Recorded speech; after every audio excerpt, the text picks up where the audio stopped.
जय श्री राम दोस्तों, आप सभी का स्वागत है अक्षय वशिष्ठ चैनल पर।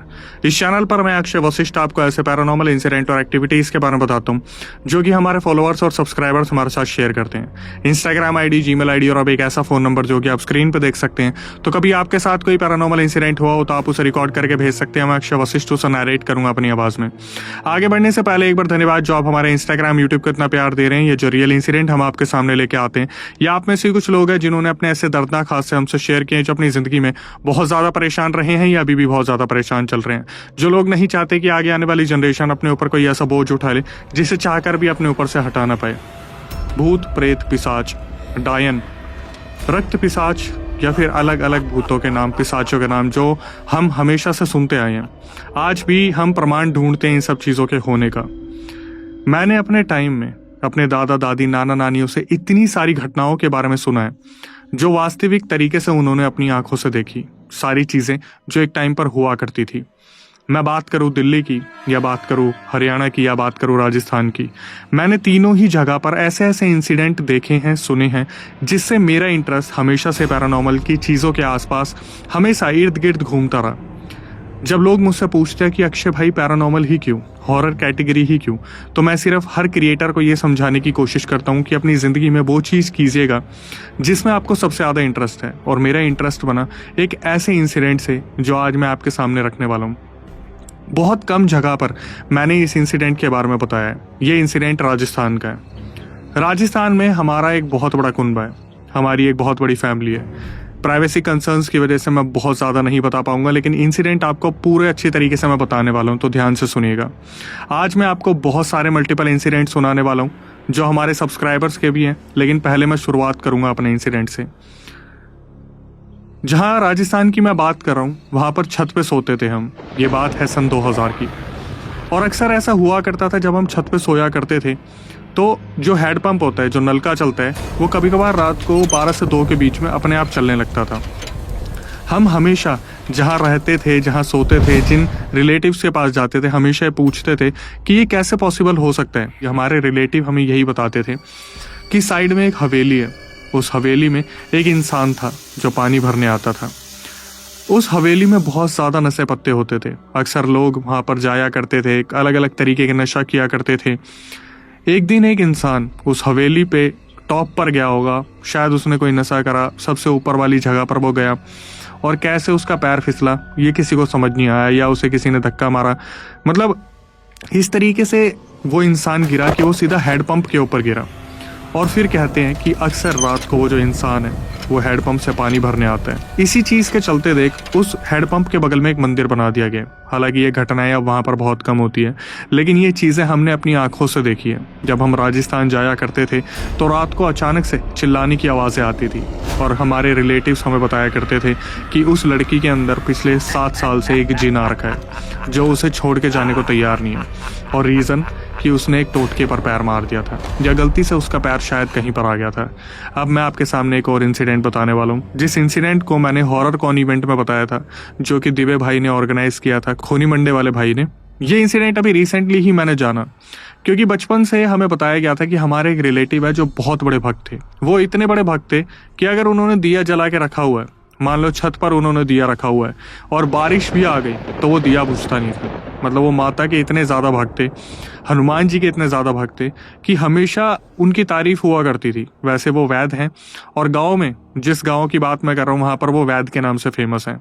अभी भी वो जीवित है और अभी भी मैं उनसे मिलता हूँ। और हमेशा मैं ये चीज़ जानना चाहता था कि उनके साथ ऐसा हुआ क्या है। मैं हमेशा यही पूछता था कि आप इस चीज़ के बारे में बात क्यों नहीं करते हो, क्योंकि जब भी मैं उनके पास जाता हूँ और मेरे कंटेंट के बारे में वहाँ डिस्कस होता है तो हमेशा एक ही चीज़ निकलती है कि अरे छोड़, इस बात को हम रहने देते हैं, बात नहीं करते हैं। अगर हम साथ में भी बैठे हैं तो हमेशा हमारी ये बात हुआ करती थी कि आप इस टॉपिक से इतने भटकते क्यों हो। और फाइनली उन्होंने मुझे बताया जो उनके साथ हुआ। वो हादसा इतना ज़्यादा खतरनाक था। उन्होंने बताया कि यह पूरा इंसिडेंट गांव का है, राजस्थान के आसपास एक गांव, जहां पर उनके घर के बगल में एक घर बनने लग रहा था। और जहां पर वो घर बन रहा था उसी घर के नीचे एक लड़का बैठा हुआ था जिसका नाम हम नीशू रख लेते हैं। नीशू एक ऐसा लड़का जो सबसे बहुत घुल मिल के रहा करता था। तो हमारे रिलेटिव का जो घर था उनके बगल वाले घर के वहाँ पर वो लड़का बैठा हुआ था और उस घर का काम चल रहा था। वो घर पूरा अंडर कंस्ट्रक्शन में था। तो नीशू जो था एक छज्जे के नीचे बैठा हुआ था। वो जो छज्जे की बात मैं आपको बता रहा हूँ, छज्जा गाँव में ऐसा होता है कि छत होती है और उसके आगे थोड़ा सा एरिया निकाल देते हैं, वहाँ पर सामान भी रखा जाता है और वो छाँव देने के लिए बहुत काम आता है। तो जब नीशू वहाँ पर बैठा हुआ था, मजदूरों को डायरेक्शन दे रहा था और बता रहा था कि ये काम ऐसे करना है वैसे करना है, एक बहुत बड़ा हादसा हुआ। वो छज्जा अचानक से सर पर गिरा नीशू के, और मेरे जितने भी रिलेटिव थे इंक्लूडिंग मेरी मम्मी ने भी इस चीज़ को देखा कि उस इंसान का, उस लड़के का सर वहाँ पर खुल गया और वहाँ पर उसकी शरीर के अंतड़ियाँ इस तरीके से बाहर आके गिर गई। जिस तरीके से मेरी मम्मी आज बताती है इस चीज़ को, वो बताती है कि जैसे उन्होंने रील होती है ना जिससे आप कपड़े सीलते हैं, जो मशीन में रील लगाई जाती है, धागा जो होता है, उस तरीके से ब्रेन में से अलग अलग चीज़ें निकल के गिर गई। मेरी खुद की मम्मी 10 दिन तक सदमे में रही थी और उसके बाद क्या हुआ, मेरी मम्मी वहाँ से वापस आ गई, लेकिन फिर भी सपने तो बुरे बुरे आते ही थे मम्मी को उस टाइम पर। लेकिन इसके बाद क्या हुआ, जो मेरे रिलेटिव थे उनके साथ ये हुआ, वो एक दिन रात को, वैद्य का काम मैंने बताया कि एक दिन रात को वो अपनी दुकान से वापस आ रहे थे, जहाँ पर भी उन्होंने पूरा इंतजाम कर रखा था दवाई देने का। वापस आते टाइम जब वो आ रहे थे तो उन्होंने देखा कहीं पर एक चौकी लगी हुई है, वहाँ पर माता का कीर्तन हो रहा है, जागरण हो रहा है और बहुत आलीशान तरीके से लोगों ने वहाँ प्रबंध कर रखा है। तो जो मेरे रिलेटिव आ रहे थे उन्होंने सोचा कि मैं जब जा ही रहा हूँ तो वहाँ से हाथ जोड़ता हुआ निकल जाता हूँ। अब किस्मत की बात है, जब आप वैद्य होते हो तो आपको सब जानते हैं, क्योंकि आप वो इंसान हो जो भगवान का दूसरा रूप हो और आपके घर पर कभी भी कोई भी दस्तक दे सकता है। तो अलग अलग जगह पर उनका नाम था। जब वो रिलेटिव वहाँ दर्शन करने गए तो वहाँ पर जो पंडित जी थे वो बहुत अच्छी तरीके से उन्हें जानते थे। तो वो पंडित जी पीछे पड़ गए कि आज तो तेरे को रुकना पड़ेगा, तू मेरे साथ चलेगा, तू देख यहाँ पर अभी मैं दर्शन करवाता हूँ, माता आएंगी। मेरे जो रिलेटिव थे वो मना नहीं कर पाए और वो वहाँ पर बैठ गए। अब जागरण कीर्तन होते हुए काफ़ी टाइम लग रहा था, तो उन्होंने सोचा कि यार 2-2:30 बज गए और मेरे घर वाले भी काफ़ी परेशान हो रहे होंगे। उस टाइम पे फ़ोन वगैरह की सुविधाएं नहीं थी। तो मेरे जो रिलेटिव थे वो चलना शुरू करते हैं। धीरे धीरे जब वो अपने घर के करीब पहुँचते हैं तो उन्होंने सोचा कि यार घर में अंदर जाने से पहले मैं एक बार टॉयलेट कर लेता हूँ, मेरे को बहुत तेज टॉयलेट आ रहा है। तो पहले की हवेलियाँ जो हुआ करती थी उसके बीच में कुछ गैप रखा करते थे। तो जो रईस लोग हवेलियों में रहा करते थे उस टाइम पर, वो लोग अपनी हवेलियों के बीच में गली निकलवा लिया करते थे, क्योंकि वो नहीं चाहते थे छोटी जात के लोग उनके हवेलियों में आए। अब ये तो खैर एक सोच वाली बात है। तो वो क्या करते थे, ऊपर से ही कूड़ा फेंक देते थे। और मेरे जो रिलेटिव थे उन्होंने क्या करा, उसी गली में टॉयलेट करना स्टार्ट कर दिया। अब जब वो टॉयलेट कर रहे थे, अचानक से क्या हुआ, उन्हें ऐसा लगा जैसे मेरे पीछे कोई है। उनका कॉलर किसी ने पीछे से पकड़ा और उन्हें खींच के ज़मीन पे देके मारा। उस टाइम पर जो मेरे रिलेटिव थे वो उठे, उन्होंने आगे पीछे देखा। उन्होंने ना ही अपनी ज़िंदगी में कभी ड्रिंक की है, हमारा पूरा परिवार ब्राह्मण्स का है।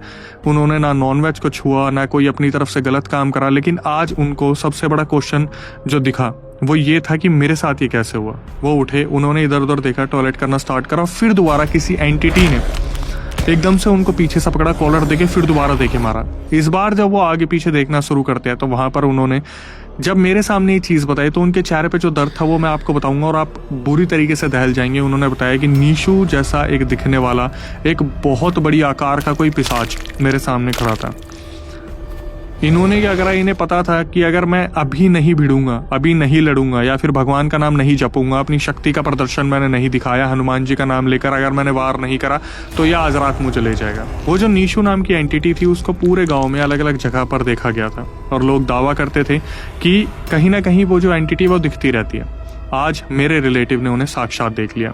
मेरे जो रिलेटिव थे उन्होंने हनुमान जी का नाम लिया और वो सीधा लड़ने के लिए कूद गए। वहां पर जो उनकी मुठभेड़ हुई रिलेटिव की, उन्होंने बताया कि मैं हाथ पैर चला रहा हूँ लेकिन उसको कोई फर्क नहीं पड़ रहा। ऐसा लग रहा है जैसे मैं किसी पेड़ पे हाथ चला रहा हूँ या किसी स्टील के डंडे को मार रहा हूँ या किसी ऐसी चीज़ को जिसमें जान नहीं है। और जब मेरे हाथ पैर लगे, मतलब जो सामने वाली एंटिटी है, जब उसने मुझे मारना स्टार्ट करा तो मैं खूनम खान हो गया। और मेरे जो रिलेटिव थे उन्होंने बताया कि उस टाइम पर ऐसा हो गया कि मैंने हार नहीं मानी, लेकिन सामने से मैंने एक इंसान को आते देखा साइकिल पे, वो हमारा ही रिलेटिव था। तो वो जो रिलेटिव आए थे दूसरे साइकिल पे, वो पूछते कि तू यहाँ क्या कर रहा है और तू इतना खूनम खान कैसे हो रखा है। तो उन्होंने बताया कि मैं ऐसे ऐसे आ रहा था और किसी चीज़ ने मुझे पीछे से हिट करा, मेरा एक्सीडेंट हो गया। मतलब उन्होंने ये नहीं बताया कि उनके साथ हुआ क्या था। उसके बाद मेरे जो रिलेटिव थे वो दूसरे साइकिल वाले जो रिलेटिव थे उनके साथ उनके घर गए, वो अपने घर नहीं गए, क्योंकि उन्हें पता था मैं अपने घर जाऊँगा तो ये एक बहुत बड़ा बवाल बन जाएगा कि मुझे हुआ क्या है। फिर वहाँ से रात भर वो सो के एक डॉक्टर की दुकान पे गए। जैसे कि आप जानते हैं कि डॉक्टर खुद का इलाज नहीं कर सकता, तो जब वो एक प्रोफेशनल डॉक्टर के पास गए तो उन्हें सामने वाले जो डॉक्टर थे वो जानते थे। ऑब्वियसली उस टाइम पर बहुत ज़्यादा डॉक्टर्स नहीं हुआ करते थे। तो जब मेरे रिलेटिव से पूछा गया, प्रोफेशनल डॉक्टर ने पूछा कि क्या हुआ है, मुझे सच सच बताओ, तो उन्होंने सारी बातें बताई कि मेरे साथ ऐसा ऐसा हुआ है। अब पट्टी मरम्मत करवाने के बाद वो वापस घर पे आते हैं। अब घर पे भी पूछा जाता है तो उन्होंने बताया मेरा एक्सीडेंट हो गया। अगले 10 दिन तक उन्होंने इस सच्चाई को छुपा के रखा। फिर 10 दिन बाद ये राज निकल के आया कि ऐसे ऐसे नीशू मुझे दिखाता और मेरे ऊपर उसका हमला हुआ। मतलब एक पिशाच ने जो मेरे रिलेटिव हैं उन पर हमला किया था। अब सुन के ऐसा लगता है कि ये चीज़ कैसे पॉसिबल हो सकती है, लेकिन उसके बाद भी ये चीज़ें होती रही। जैसे कि किसी की अगर मेडिकल स्टोर की दुकान है और वो मेडिकल स्टोर में सोया करते थे, क्योंकि पहले के टाइम पर चोरियाँ बहुत होती थी, तो अचानक से गेट खटखटाया जाता था और बस एक आवाज़ आती थी कि मुझे खाना चाहिए, मुझे खाना चाहिए, मुझे खाना चाहिए। तो मेरे रिलेटिव पहले दिन तो काफ़ी डरे। जो दूसरे वाले थे, इनकी बात नहीं कर रहा हूँ, जो अभी मुठभेड़ जिनसे हुई थी, दूसरे रिलेटिव, फिर उनसे छोटे वाले को भी परेशान करा गया। मतलब उस गाँव में नीशू आज भी इसी तरीके से अलग अलग तरीके से अलग अलग जगहों पर दिखता है। और फिर मैंने उस जगह पर जाना छोड़ दिया, क्योंकि उस गांव के बारे में अलग अलग अफवाहें हैं, अलग अलग चीज़ें हैं जो जानने को मिलती हैं। और फिर ऐसा लगता है कि यार हम इसी फील्ड से हैं तो क्यों नहीं होता दे इन सब चीज़ों को। तो इसके बाद आते हैं हम आज के इंसिडेंट पे, जो कि हमें बताया पुरविंदर ने। और पुरविंदर जो है एक ब्राह्मण फैमिली से बिलोंग करते हैं और कुदरत की किस्मत की बात है कि ये भी वशिष्ठ हैं। और इन्होंने पहले तो बहुत प्यार जताया हमारी वीडियोस को लेके, और उसके बाद बताया कि अक्षय भाई मेरा पूरा परिवार जो है इसी चीज़ के अंदर है। मतलब शुरू से ही उतारे और भूतों का उतारा करना और ये जो झाड़ फूक होता है। तो सबसे पहले इंसिडेंट इन्होंने बताया परदादा का। उस टाइम पर साइकिल हुआ करती थी और इनके परदादा थे वो एक पंडित थे और शादियाँ कराया करते थे, अलग अलग जगह पर जागरण कीर्तन का काम किया करते थे। तो यहाँ से पुरविंदर ने बताना शुरू करा कि अक्षय भाई मेरे जो परदादा थे वो दिन में जाया करते थे और आते आते कभी उनको बहुत रात हो जाया करती थी। और इसका रीज़न ये है क्योंकि जब आप जागरण कीर्तन में जाते हो तो आप अकेले नहीं जाते हो, आपकी पूरी टोली जाती है। कभी कभी आप घर से अकेले निकलते हो और वहाँ जाके आपको जो है टोली, आपकी मंडली मिलती है।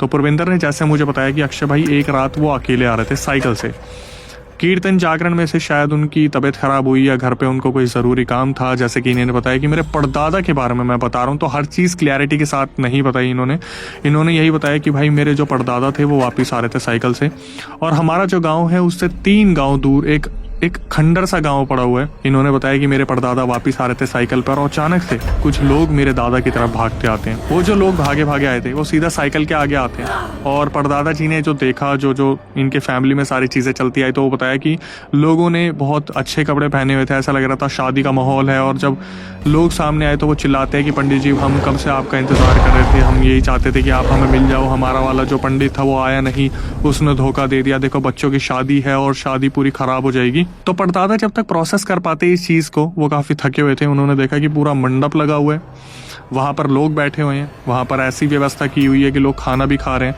लेकिन अगर किसी का इंतज़ार हो रहा है तो वो सिर्फ एक पंडित है। जो पुरविंदर के परदादा जी थे वो साइकिल से उतरते हैं और उन्होंने भला करने की सोची। उन्होंने सोचा कि मैं जब आ ही गया हूँ तो इस चीज़ को मैं अच्छी तरीके से करवा देता हूँ। मतलब लड़का लड़की वहाँ पर बैठे हुए थे और बहुत सारे ऐसे लोग थे जो अभी तक खाने का लुत्फ़ उठा रहे थे। जैसे ही इनके परदादा बैठते हैं मंडप के वहाँ पर, अचानक से सब लोगों ने खाना छोड़ दिया और सब अजीब नज़रों से इनके परदादा को देखना शुरू कर देते हैं। जो परदादा है वो अपना काम शुरू करते हैं, विधि विधान के हिसाब से दोनों की शादी करवाते हैं और पूरा परिवार जो है बहुत धूमधाम से शादी को होते देखता है। लेकिन उस ड्यूरेशन में जो परदादा थे उन्होंने मेंशन किया इनको पूरे परिवार को कि एक भी इंसान अपनी जगह से हिला नहीं। फेरे भी हो गए, सब कुछ हो गया, फूल तक नहीं डाले गए, लेकिन खुशी खुशी मुझे लड्डू का एक बैग दे दिया। परदादा को वहाँ से भेंट मिली लड्डू का बैग, और परदादा जी उस टाइम पर मीठे के बहुत शौकीन थे, तो वो उस लड्डू के बैग को अपने साथ लेकर घर पे आ गए। घर पे आने के बाद परदादी उनका वेट कर रही थी और घर पे आने के बाद दोनों में आपस में डिस्कशन हुआ कि आप इतना लेट कैसे हो गए। तो परदादा ने बताया कि मैं आ रहा था तो वहाँ पर जो है एक पंडित जी नहीं आए, उपस्थित नहीं थे, जिस वजह से एक शादी ख़राब होने वाली थी, तो उस शादी को मैंने पूरी तरीके से जो है करवाया। अब दादी जी वहाँ पर खाना लगाती है। उस टाइम पर इसी तरीके से होता था कि पति जब आएंगे तो उनके बाद खाना खाया जाएगा, उनके बाद ही सारी चीज़ें होंगी। तो परदादा के लिए खाना लगाया गया।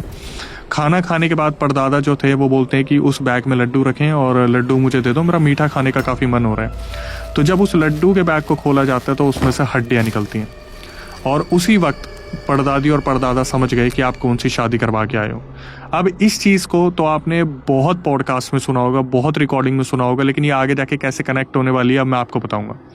इसके बाद क्या हुआ, परदादे के बाद दादाजी आ गए। दादाजी भी पंडित पुरोहित थे, उतारा किया करते थे, लेकिन उनकी लाइफ में, एंटायर लाइफ में कभी कुछ ऐसा नहीं हुआ जो बहुत ज़्यादा बताने लायक हो। पुरविंदर ने साफ बताया कि भाई मेरे जो दादाजी थे वो जाते थे, उतारा करते थे भूत प्रेतों का, सामने से चीज़ें पूछ ली जाती थी, भूत प्रेत बता देते थे कि हमें उन्होंने छोड़ा है, या फिर नहीं बताते थे तो विधि विधान से मंत्र पढ़ के उनको उतारा कर दिया जाता था। अब बात आती है पुरविंदर के पापा की। ये बात है 1980s की जो मैं आपको बताने वाला हूँ, और ये पुरविंदर के पापा के साथ ये हादसा हुआ। उनके पास एक स्कूटर था। इन्होंने बताया कि अक्षय भाई हमारे घर की स्थिति बहुत अच्छी थी, हम शुरू से ही काफ़ी अच्छे घराने से बिलोंग करते हैं। हालांकि अचानक से बीच में जो हादसे हुए वो आपको बाद में बताऊंगा, लेकिन इनके पापा से वो चीज़ कैसे रिलेट करती है। एक रात इनके पापा कहीं से कोई फंक्शन अटेंड करके आ रहे थे और अपने स्कूटर पर वापस आ रहे थे। काफ़ी रात हो गई थी और अपने गाँव से तीसरे गाँव तक वो पहुँचे हैं, और अचानक से उन्हें ऐसा लगा स्कूटर चलाते चलाते जैसे बगल में देखने पर एक बहुत बड़ा मेला लगा हुआ है। उस मेले में हर उम्र का इंसान, बच्चा, बूढ़ा, औरत, लड़की, बुजुर्ग औरत, सब वहाँ पर खा रहे हैं कुछ ना कुछ। लेकिन जो पुरविंदर के पापा थे इस टाइम पर वो ये सोच रहे थे कि ऐसा कैसे पॉसिबल हो सकता है। मतलब मैं सुबह तो यहाँ से निकला हूँ, सुबह तो यहाँ पर कुछ भी नहीं था, तो रात रात में यहाँ मेला कैसे लग गया।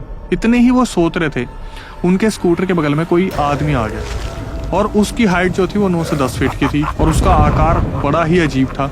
इनके जो पापा थे वो पंडित थे, उन्होंने अपने मंत्र पढ़ने शुरू करे और अपना स्कूटर स्टार्ट करके वहाँ से सीधा निकाला।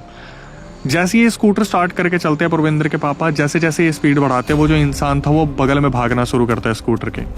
इनके पिताजी बहुत बुरी तरीके से डर गए थे कि मेरे साथ ये क्या चीज़ लग गई है। जब वो स्कूटर आगे लेके निकल रहे थे, आपको हमेशा हर इंसिडेंट में ये सुनने को मिला होगा कि वो एंटिटी पीछे छूट गई या उन्होंने अपना पीछा छुड़वा लिया, लेकिन यहाँ पर ऐसा नहीं हुआ। पुरविंदर के पापा के स्कूटर के आगे वो एंटिटी आ गई और वहाँ पर एकदम से सख्त बन के खड़ी हो गई, और उस एंटिटी ने पुरविंदर के पापा को ध्यान से देखा और फिर वो एंटिटी अपने आप साइड हो गई। तो वो जो एंटिटी पुरविंदर के पापा के सामने आई थी वो अचानक से बोलती है कि तेरे दादा का कर्ज है हम पे, उन्होंने हमारे कुनबे में किसी की शादी कराई थी, इसलिए आज तेरी किस्मत बहुत अच्छी है कि तुझे जाने दे रहे हैं। और पीछे मुड़ के देख, पूरी बारात खड़ी है।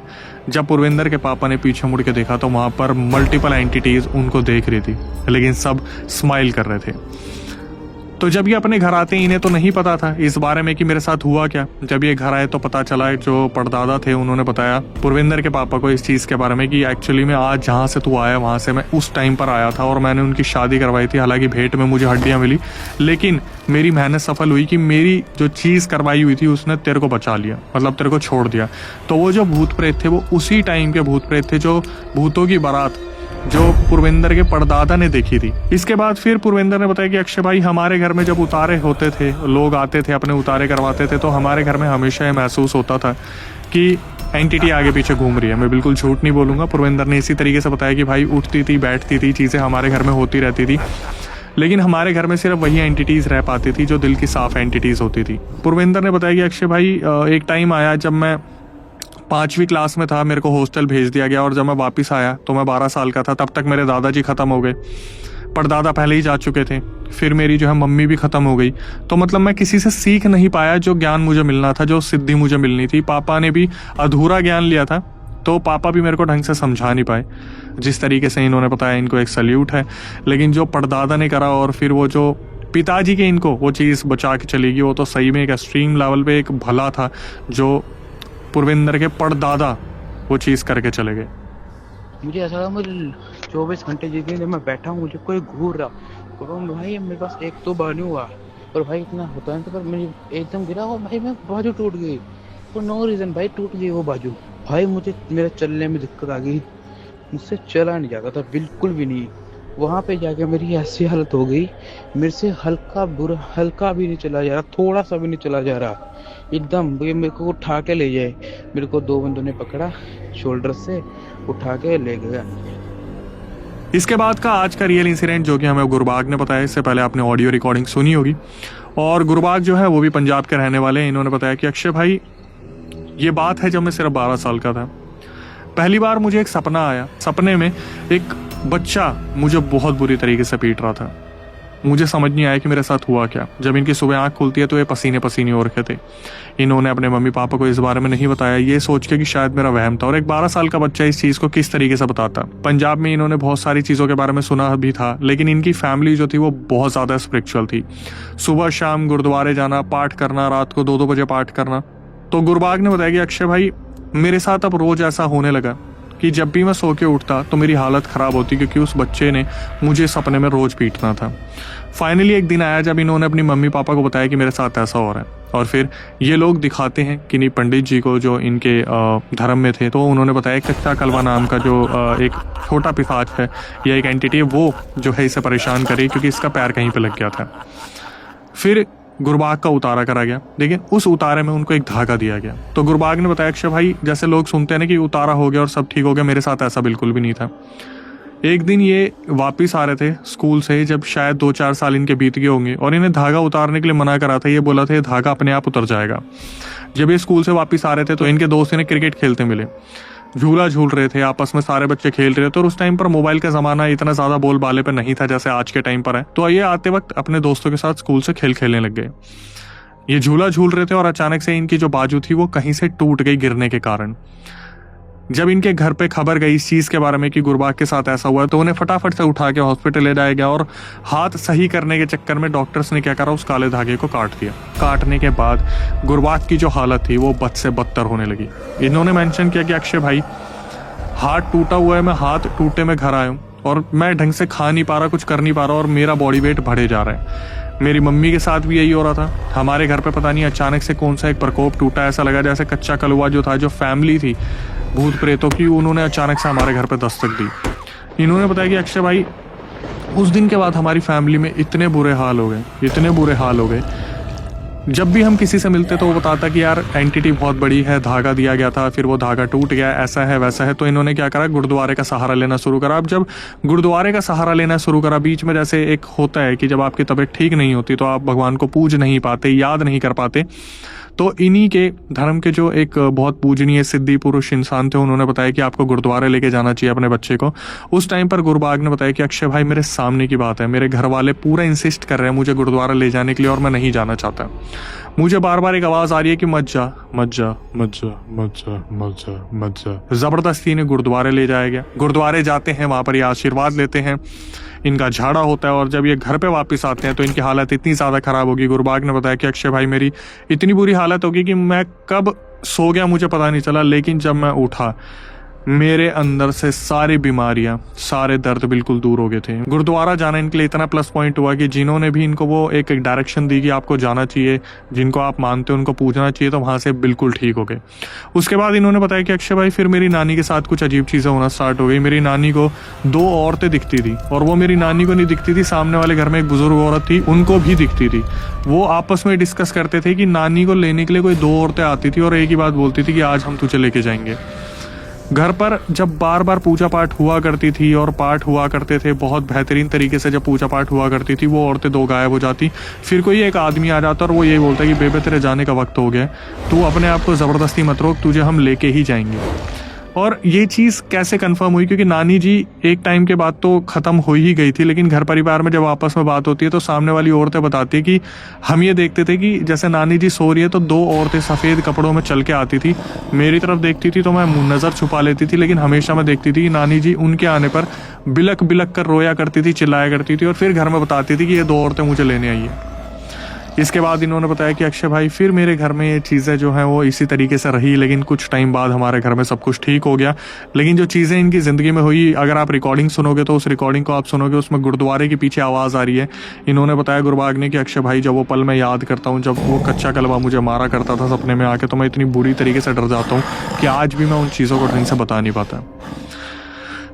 इसके बाद moral of the story conclusion कि आपको आते वक्त रास्ते में देखना है कि कहीं पे आपका पैर ना लग जाए, नंबर 1। दूसरा, कुछ जगहें बहुत मनहूस होती है, हमेशा आपको वहाँ पर देख कर जाना चाहिए, हमेशा सोच कर समझ कर कुछ चीज़ें करनी चाहिए, हमेशा चैलेंज ले लेना, दोस्तों के साथ कहीं भी चले जाना, अपने ऊपर कोई भी एक श्राप ले लेना, एक कर्ज एक फैमिली को बर्बाद करने के लिए काफ़ी होता है। जब कभी आप रात को कहीं से गुजर रहे हैं और आपको लगे आपके पीछे कोई है तो अवॉइड करना है, जितना ज़्यादा हो सके नज़र बचाने की कोशिश करना है, क्योंकि कोई एंटिटी वहाँ पर हो सकती है। जैसे अभी आप वीडियो देख रहे हो और आपको लगे आपके बगल में कोई है, हो सकता है कि वहाँ पर भी कोई एंटिटी हो, हालांकि मेरा ऐसा कोई डराने का मोटिव नहीं था, लेकिन मैं हमेशा आपको ये समझाने की कोशिश करता हूँ, अंधेरे रास्तों से निकल कर जब आप आ रहे हैं तो थोड़ा सा ध्यान रखिए कि वो सुनसान जो चीज़ें होती है वो कहीं आपको चपेट में ना ले लें। इसी तरीके से हमारी वीडियोस को आप प्यार देते रहिए, हमें आपके प्यार की बहुत ज़्यादा ज़रूरत है। हम अब मल्टीपल इंसिडेंट एक ही वीडियोस में कवर करने की कोशिश करेंगे। अगर आप इस वीडियो पर कमेंट करेंगे कि आपको ये वीडियो पसंद आई है, जितना ज़्यादा हो सके इसी तरीके से प्यार देते रहिए चैनल को। और एक चीज़ जो हमेशा मैं मेंशन करता हूँ कि हमारा एक दूसरा चैनल है जिसका नाम है अक्षय वशिष्ठ हॉरर शो, वो मेरे दिल के बहुत करीब है, क्योंकि जिस तरीके से रियल इंसिडेंट भेजे जाते हैं उसी तरीके से उस चैनल पर बहुत सारे लोग आते हैं और बताते हैं कि उनके घर में क्या बीती हुई, कैसे उन्होंने अपने पितरों का एक निरादर किया, कैसे उन्होंने अपने कुल देवी देवताओं का गलती से निरादर किया या उन्हें पता ही नहीं था उनके कुल देवी देवता कौन है, कर्ज कैसे उनके परिवार में आ गया, कैसे टोटके लगे, कैसे उनके परिवार में काली क्रियाएं चली, कैसे जो है रिलेटिव्स ने हमारे ऊपर ये सब कुछ किया। वो चैनल बहुत खास है क्योंकि ऐसे ही जो गेस्ट है उनके साथ सब्सक्राइबर्स आके बताते हैं वहाँ पर कि उनके घरों में क्या हादसे हुए हैं। उस चैनल को जितना ज़्यादा हो सके प्यार दीजिए, सब्सक्राइब कीजिए, बेल नोटिफिकेशन ऑन कीजिए। और कभी आपको ऐसा लगे कि यार मैं भी कैमरे पे आके कुछ बताना चाहता हूँ, मेरे अंदर भी वो काबिलियत है कि मैं अपने घर की चीज़ किसी के सामने रखूँ या मेरे साथ जो हुआ है मैं रखूँ किसी के सामने, ताकि किसी की गलती किसी की सीख बन पाए और कोई तो अवेयर हो, मेरी वजह से कोई तो बच सके। तो हम इतना ही कर रहे हैं कि हम कोशिश कर रहे हैं कि इन्फॉर्मेशन पास ऑन करें, कुछ ऐसी चीज़ें जो सब्सक्राइबर बता रहे हैं। उसकी पूरी प्रक्रिया मैं आपको बताता हूँ। स्क्रीन डिस्क्रिप्शन पर आपको एक नंबर दिख रहा होगा जो कि हमारा व्हाट्सअप नंबर है, उस पर पूरे रियल इंसिडेंट रिकॉर्ड करके भेज दीजिए और मेंशन कर दीजिए कि भाई मैं पॉडकास्ट में आना चाहता हूँ। दिल्ली में हमारा सेंटर है, रिकॉर्डिंग को एक बार रिव्यू किया जाएगा, उसके बाद हम बातचीत करेंगे, कैमरे के सामने बैठेंगे, कोशिश करेंगे कुछ ऐसा कंटेंट लाए जिससे किसी गलती किसी की सीख बन पाए। इसके बाद कभी आपके साथ कोई पैरानॉर्मल इंसिडेंट हुआ तो आप इसे रिकॉर्ड करके भेज सकते हैं, मैं अक्षय वशिष्ठ से नैरेट करूंगा अपनी आवाज़ में। अब हम फेसबुक पे अवेलेबल है, हमारी वेरीफाइड प्रोफाइल आपको दिख रही होगी। इंस्टाग्राम यूट्यूब को इसी तरीके से प्यार देते रहिए, फेसबुक को आप इसी तरीके से प्यार दीजिए, डिस्क्रिप्शन में लिंक है। स्पॉटिफाई पे हम ट्रेंड कर रहे हैं टॉप 10 में, जितना ज़्यादा हो सके प्यार दीजिए, चलते फिरते सुनिए, लेकिन एक्सक्लूसिव कंटेंट आपको यूट्यूब पे ही मिलेगा। टिल देन जितना ज़्यादा हो सके घर बार में परिवार में प्यार बना के रखिए, दादा दादी नाना नानी मम्मी पापा जितना ज़्यादा हो सके, क्योंकि ये वो लोग हैं जिन्होंने सब कुछ आपके ऊपर निछावर कर दिया। किसी घर में अगर कोई दादा दादी अलग है, नाना नानी अलग है, उनकी मैं गारंटी नहीं लेता, लेकिन ज़्यादातर दादा दादी नाना नानियों ने अपने परिवार के बच्चों को, पोते पोतियों को बहुत प्यार से पाला। अब आपका टाइम है जब आप उनके लिए कुछ खास कर दे, कुछ अच्छा कर दे जिससे वो उनका दिन बन जाए। कुल देवी देवता, ग्राम देवता, आपके जितने भी आपके भगवान हैं, जो भी आपके मज़हब में जिनको पूजा जाता है उनको पूजिए, क्योंकि उन्हीं का साथ सबसे बड़ा है और इसके बाद माँ बाप सबसे ऊपर है। जितना ज़्यादा हो सके चैनल को इसी तरीके से प्यार दीजिए। टिल देन नई वीडियो नए पॉडकास्ट आने तक stay tuned with the channel.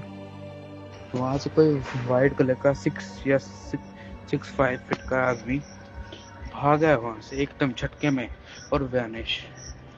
उस इंसिडेंट के बाद भाई मैं क्या आपको क्या बताऊँ भाई, मैं उसके बाद ना अपने घर में मैं सो के नहीं उठता था। लगा लो भाई मैं उठता था ना सो के, मैं चद्दर रखता कि जब कोई ऊपर आएगा मैं तब उसके साथ नीचे जाऊंगा। मैं चद्दर से मुंह निकाला था, वहां पे जाके मेरी ऐसी हालत हो गई, मेरे से हल्का भी नहीं चला जा रहा, थोड़ा सा भी नहीं चला जा रहा एकदम। ये मेरे को उठा के ले जाए, मेरे को 2 बंदों ने पकड़ा शोल्डर से, उठा के ले गए अंदर। और ऐसे शक्ल आती जो मैंने कभी देखी भी नहीं जिंदगी में। फिर पता नहीं कि कुछ किया था घर वाले लोगों, मुझे झाड़ा करवाया था, फिर मैं ठीक हो गया था।